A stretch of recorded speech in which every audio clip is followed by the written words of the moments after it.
Hello everyone. Now let us continue the lesson. In this video, I am going to explain you all about the topic chlorophyll and photosynthesis.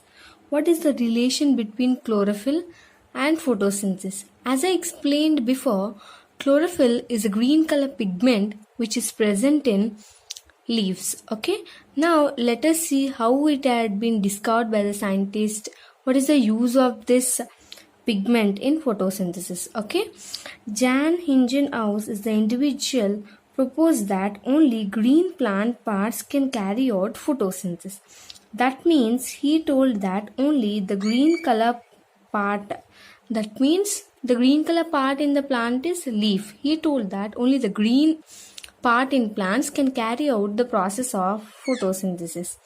But many of the scientists started thinking that what about the plants which are in orange color?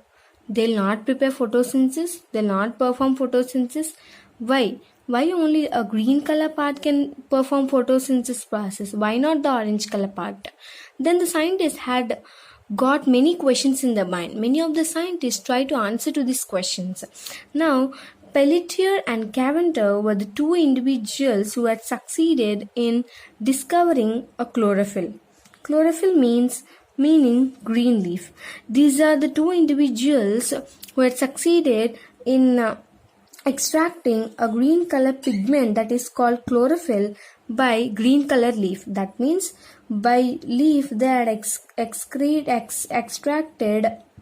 a green color pigment called chlorophyll, and they named this pigment as chlorophyll meaning green leaf. The chlorophyll meaning is green leaf.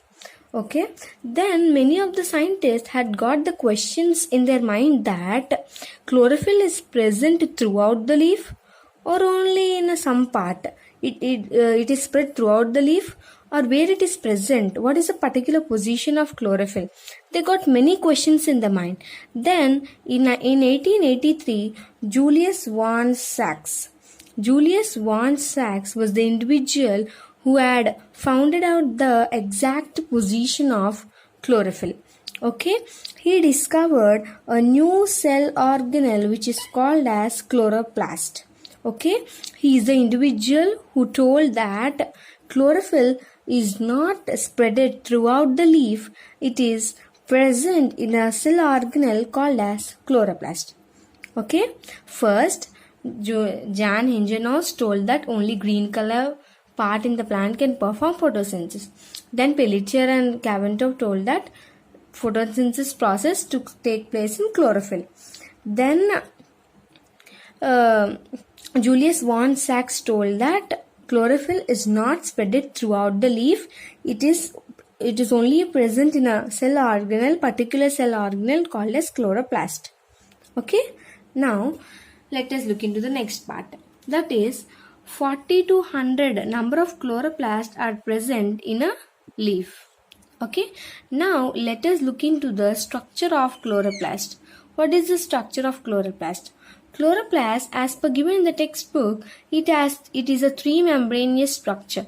The first part is outer membrane, and the second one is inner membrane, and the third one is third membrane. This third membrane consists of thylakoids. This thylakoids consist of grana. That is why this membrane is called grana of thylakoid. Okay. Chloroplast is divided into three membranous structures. First one is outer membrane, and second one is inner membrane, and the third one is third membrane. This third membrane consists of grana of thylakoid. This thylakoid membrane consists of granum.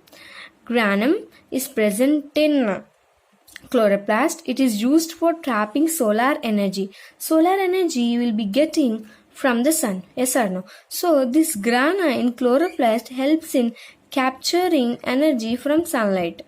Okay, by sunlight it will capture solar energy. Okay, next is the stroma. Stroma is also a part which is present in chloroplast. This is helpful for enzymatic reactions. That means the solar energy which is captured by granum, it will be useful for stroma for performing enzymatic reactions in chloroplast. Okay, there are some photosynthetic pigments in chloroplast. The substances which capture energy from chloroplast are called as photosynthetic pigments. That means these are the pigments which capture solar energy from sunlight in chloroplast are called as stroma. Next one is chloroplast consists of one atom of magnesium. It is similar to the hemoglobin which is present in our blood. Because of this present of hemoglobin, as we know the blood is in red in color, so it is similar to the structure of hemoglobin, but the major difference between hemoglobin and chloroplast is this contains magnesium and hemoglobin contains iron. Okay.